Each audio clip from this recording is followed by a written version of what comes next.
Please welcome Mark Coffin, President and founder of the Springtide Collective.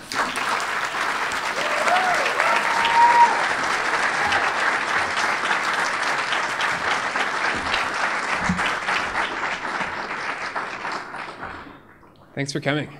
So last night, Obama kind of scooped us on the whole better politics phrasing. And we had a hashtag, it was better politics. Now it's better politics NS.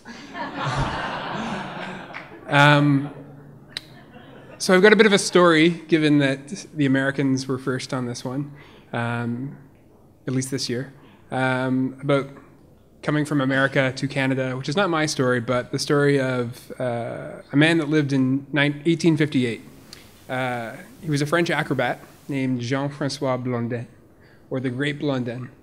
And he traveled to Niagara Falls hoping to become the first person to cross it on a tightrope. And he always worked without a net because he felt that preparing for disaster only made it more likely that it would occur. And he was pretty media savvy too. He delighted and encouraged gamblers to take bets on whether he would plunge to a watery death, and all the smart money at the time said that he would. And over 25,000 spectators got on each side of the falls, the American side and the Canadian side, to watch. And on the American side where he started, the tightrope was secured to a large oak tree, and on the Canadian side it was secured to a large rock. And there was nothing he could do about that point in the middle where, on the one hand, on the approach, he would be walking a palpable downhill slope on a 2-inch thick rope, and on the up, he'd be treading uphill for about 50 feet on each side. And several onlookers fainted just watching him dance across the rope, and he did. But he did it, he made it across. And after successfully doing it once, he started doing tricks. He did it blindfolded, he did it in the dark, he did it without his balancing pole, and one time he rolled a wheelbarrow across the tightrope and had a sack of potatoes in it. And he got to the other side and the crowd cheered him on. When he got there, he asked if they thought he'd be able to do it with a person in it. And they cheered him on, and one person shouted out, "If there's anybody that can do it, it's you."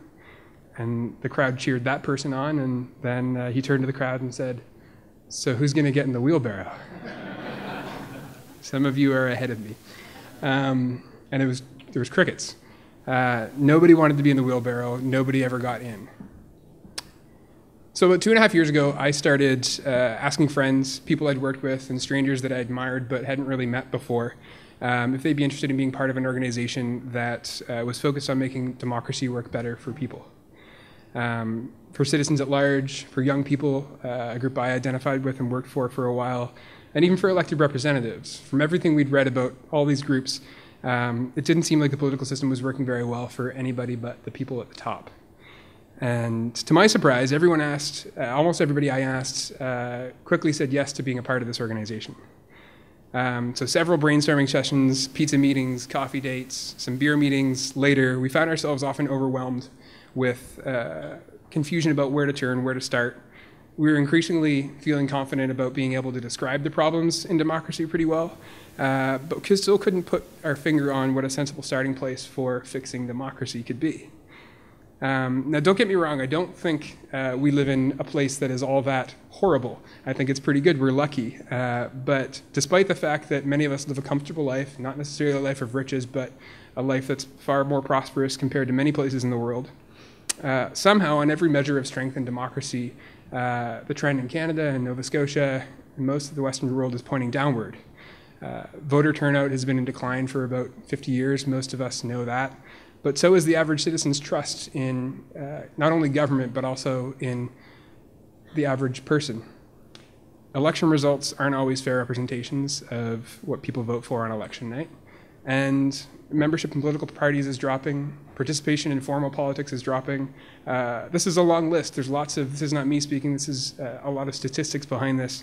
But even when you pull all that away, there's still this general anecdotal feeling that most of us are familiar with when talking to our peers that politics is a toxic place and it's not a very good place to be a part of. And often, as Michael will talk about, I'm sure, tonight, and Graham Steele has mentioned in his book, politicians themselves are some of the first people to mention this. and we have a front row of them, so I'm particularly aware of who I'm talking to.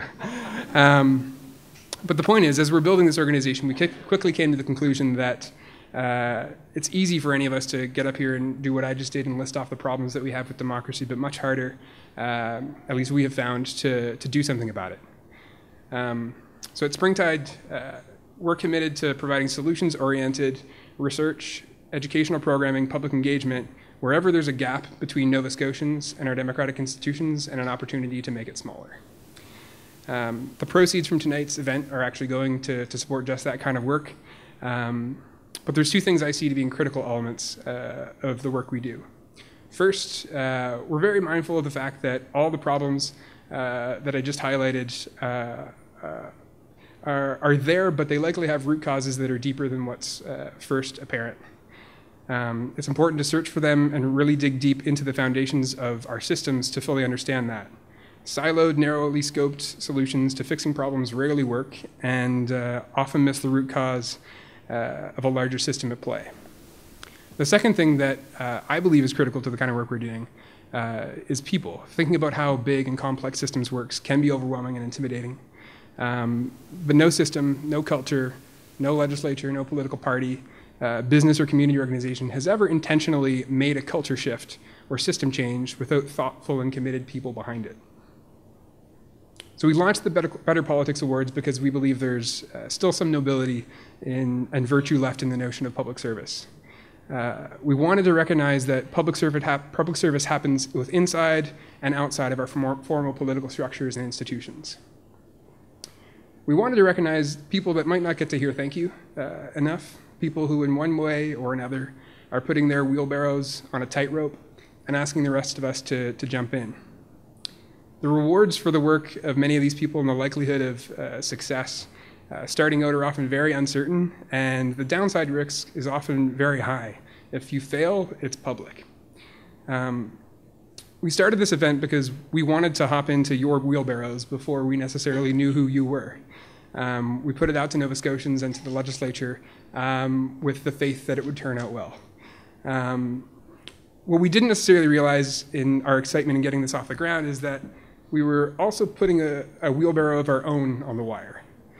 In stepping out of our usual box of trying to promote our own research and educational programming so that people can know about it and learn from it, we spent much of the last couple weeks promoting the names and biographies of our finalists, including the MLAs. And MLAs chosen by their own colleagues who in many ways represent the kind of politics that I think was called for in the Ivany Report. A less partisan, more open, more collaborative kind of politics that is grounded in the reality and understanding of the economic precipice we're hanging off of. And we've heard some nasty feedback about giving awards to politicians. I was on a talk radio show promoting it this week, and somebody told me to get a life, that if you give them awards, it'll just encourage them. They've already got a gold-plated pension. But I'm okay with that. Some people were not ready to jump into this particular wheelbarrow on this particular wire. But to a much greater degree, we've had the opposite feedback. We've been inspired and motivated by the number of people who did jump into our wheelbarrow with fairly minimal hesitation. The dozens of Nova Scotians that nominated their peers for Advocate, Public Servant, and Story Shaper awards, close to 75% of MLAs actually voted in the process to determine who the winners were tonight. It's never been done before. Many of them had no idea who we were. The major sponsors who stepped up to make this, not only make this event happen, but attach their names to it. Our wonderful Master of Ceremonies and exciting keynote speaker. And the awards committee, people have been thanking me for putting this night together.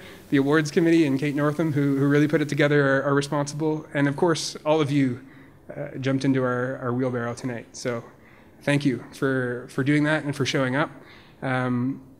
We hope this can be the beginning, as Pam said, of a bigger conversation about making politics work better for people in Nova Scotia. But tonight is really about the people who are already trying to do that and make it work. We hope that when you put your next wheelbarrow on the line, whatever that is, that you'll invite us to be part of it. Thanks for coming. Have a great evening.